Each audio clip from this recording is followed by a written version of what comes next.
Hi guys, Rick and Maki here. Jake's around somewhere. I got an area of my fence here in my front yard. You see my front yard is surrounded by woods. Well, got a bird feeder up there. Bears seem to like tear down my fence to go get a bird seed. They can't really get at it because it's hanging on the eave of the house out of their reach, but they go up there and try. So I've decided what I'm going to do is I'm going to pick it out the fence here with split rails. I've already split a log. I'll go and I'll show you how I'm doing that in a minute. But basically my idea is I'm going to come through here. I'm going to take off one of my forks so I can come through. The angle on my path is wrong for me to come in with the bucket the right way to dig out this earth here. So I'm going to take one fork, drive along the side, just tearing it up. I don't have to go that deep.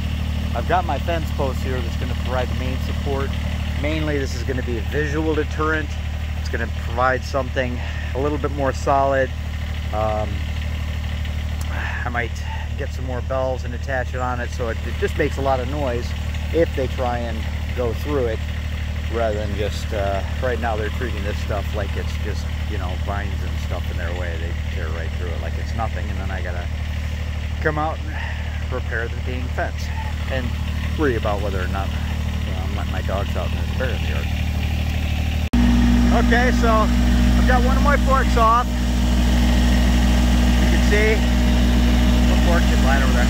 I've got my other fork out wide, go over on this side. Bear with my shaky angles. I don't have a GoPro or anything. So I'm gonna come up, go right alongside this fence here.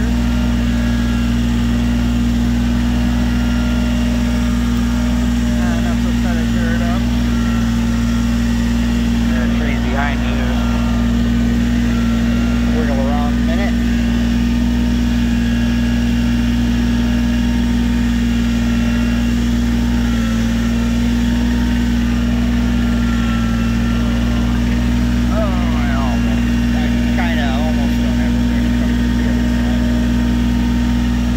Alright, hold on. I'm going to switch to the other side.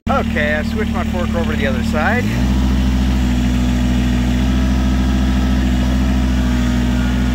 Try and come in there,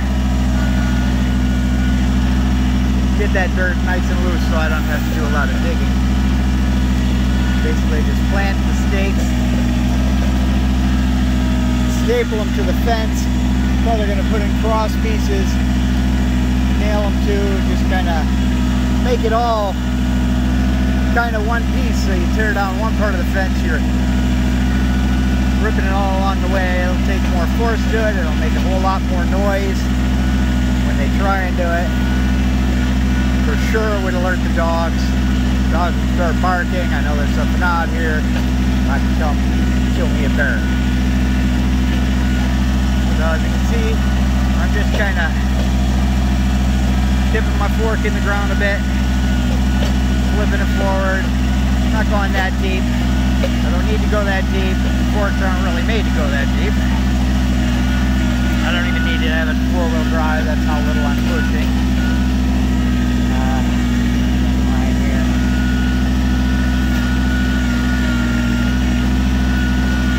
Probably coming to that tree's root right there. Okay. So I've got that section. I think dug pretty well. Let's see what we're working with. Yeah, as you can see, I pretty much dug the ground about 8-10 inches, which is even deeper than I kind of need. And then what I'll do, I kind of like to have the split part of the rail inside. It'll look nicer from the house. So I'm gonna come along here like so.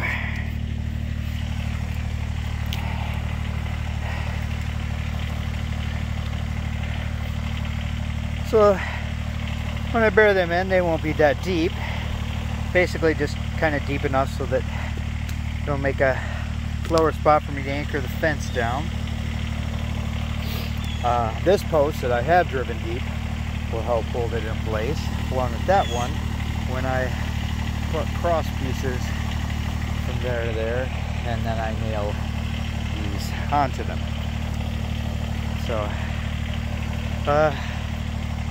I don't think I'm gonna shoot for full privacy screen at this point. Just kind of want to tie everything together and make it a more solid fence, a little bit taller.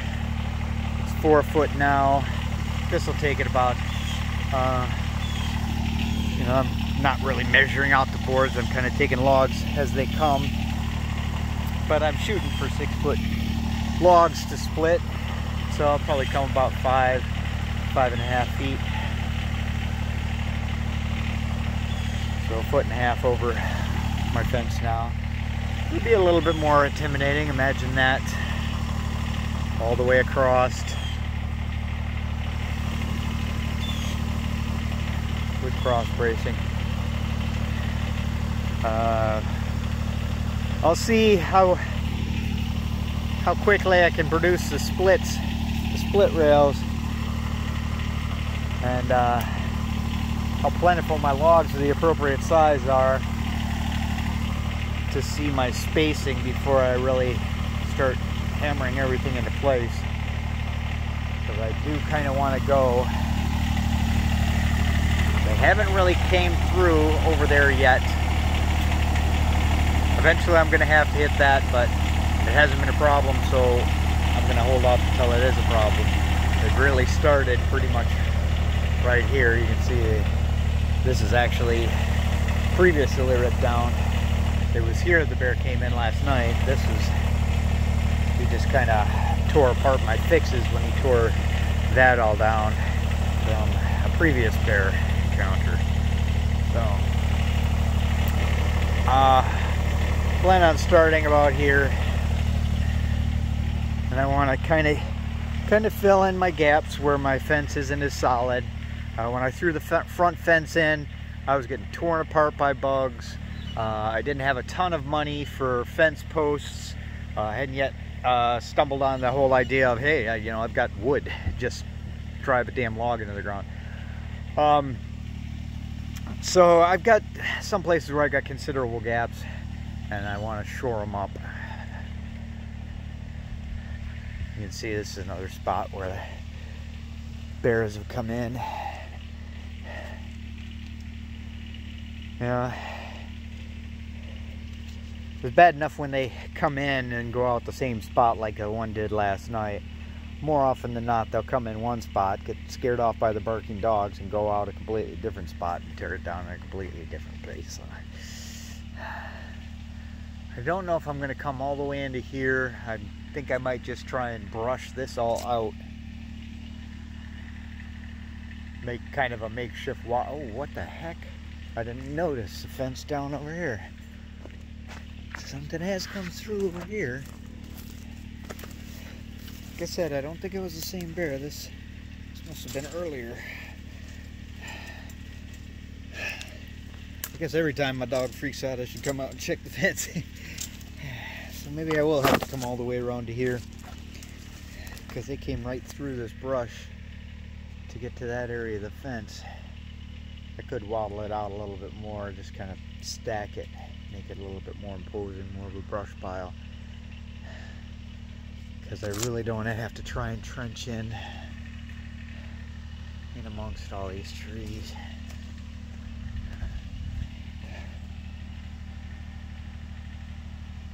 Alright, back later. Oh, sorry I started without you. Anyways, see, I've got some logs here. This one's about between 5 and 6 feet. I took my sharpest wedge, found the center point of the thin spot, tried to find a spot where hopefully I can ride between knots and split it all the way down. See if I can get you an angle here where you can watch.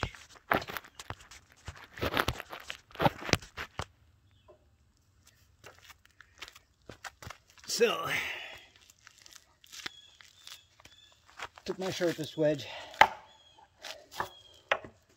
found a good spot in the grain where it looks like I can ride all the way down, and I drove my sharp wedge in there until it splits.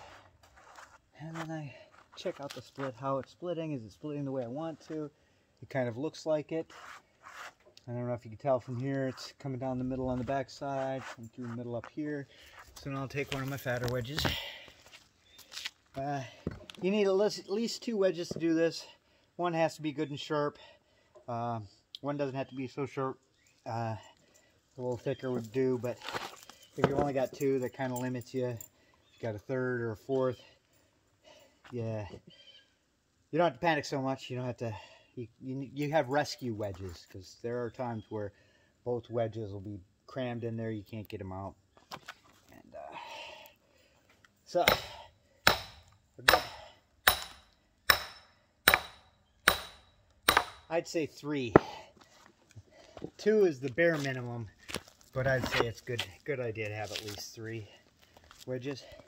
You just slowly creep down the log. Watch as you split. Make sure it's splitting right as you drive forward wedges. Your back wedges should fall 3. My particular sharpest wedge is a small deal, so when that falls out, I just leave it. Go with my fatter wedges unless I need a rescue. If I need a rescue, I've got another sharp and fat wedge. It's just kind of a makeshift cut out of metal wedge. You don't have to be fancy with wedges. Basically, it's just got to be sharp on one end and tapered enough to split the wood.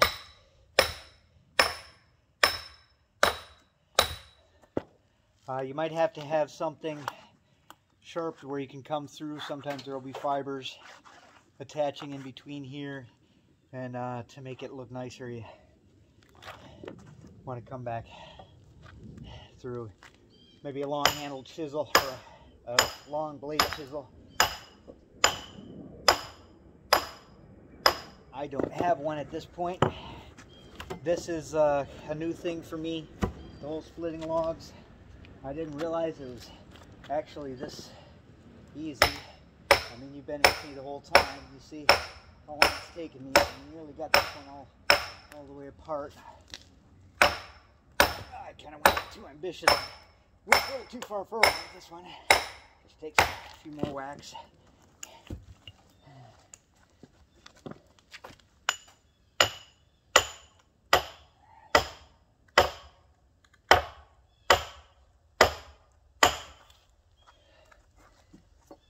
And near the end, I'm starting to get a little bit more of these fibers. Plus gray. I'm kind of going. I'll bring you up here so you can see.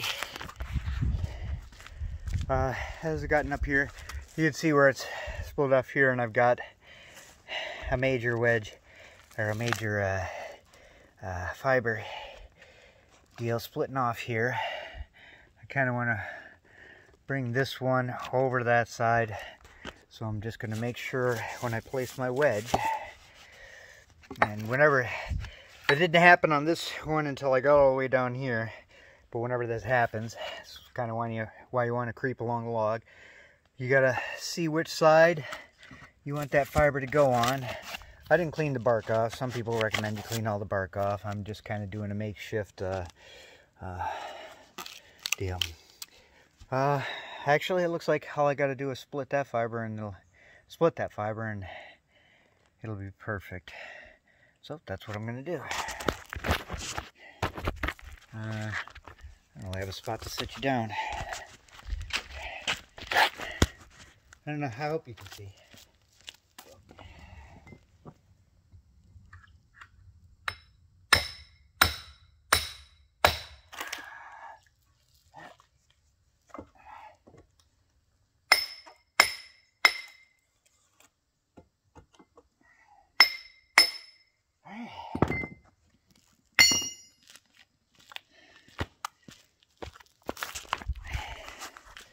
So, whoa, where'd everything go? Why aren't you focusing? Come on, focus. There you go. All right. I don't know how much of that was out of focus, but I'm not going to shoot a whole new video.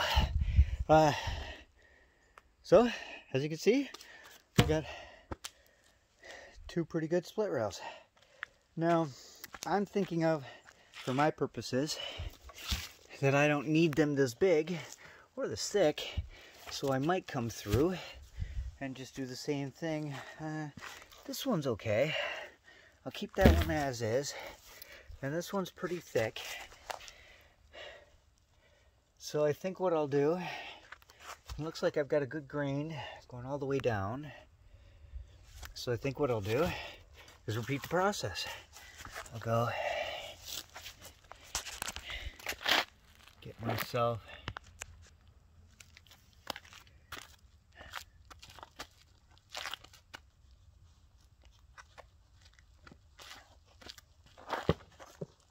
my sharpest wedge. I find my center point.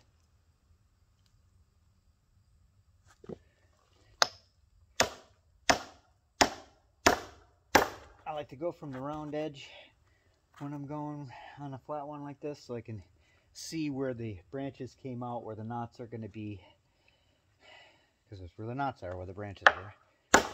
Yeah. I got my split going, but kind of shut off that way. So I'm going to try and rescue it, see if I can bring that split back this way to come around on this side of the knot. I don't want this to split and go straight through the knot, because what's going to happen is that's going to turn it this way, and I'm going to have I'll still be able to use this board. It'll just have a notch out of the top of it. But, I'm going to see if I can swing around. Oh, I don't know if you can hear that. We got thunderstorms rolling. Alright, now I'm going to take my other sharp wedge, and you see it's got a curve to it. That wasn't intentional, but I've been using that curve when I'm doing this. So I can set it in here, and that'll hopefully gently pull the split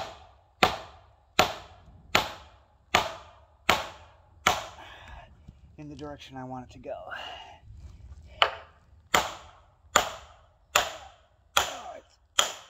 Oh, no, it didn't. All right. Okay, so I lost you when I picked up the camera.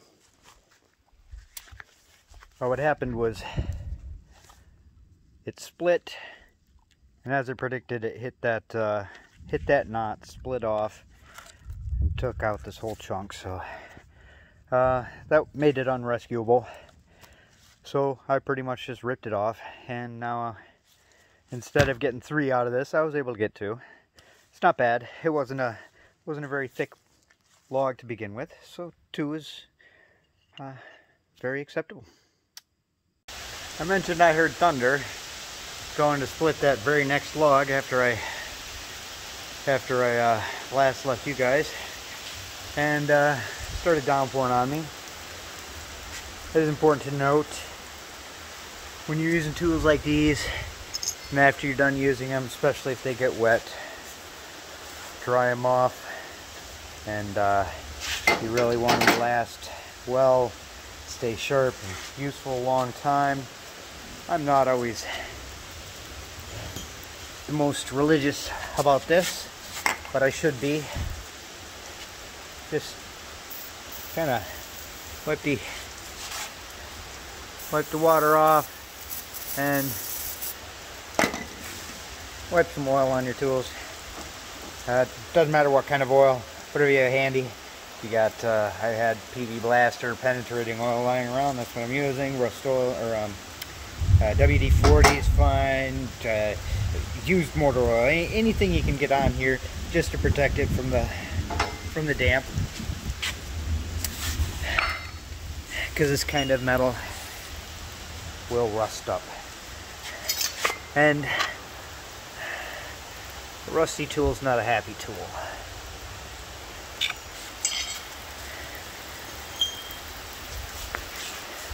When I forget to do this, I end up regretting it later. It's a good habit to get into. Okay, so you can see how I laid it out here. Like I said, I took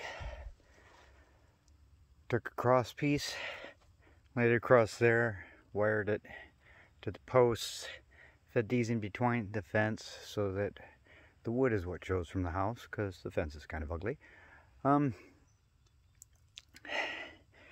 Attach the wood to the cross braces, attaching the fence here. It's just below the dirt, you know, just kind of enough to hold it in place. So now something comes up, tries to go through here. They got to take this whole fence, move the whole thing. It's going to make everything move. If I've got bells on here, it'll make the bells ring. Make a lot of noise. Dogs freak out. Bear leaves, hopefully before he even comes into the yard.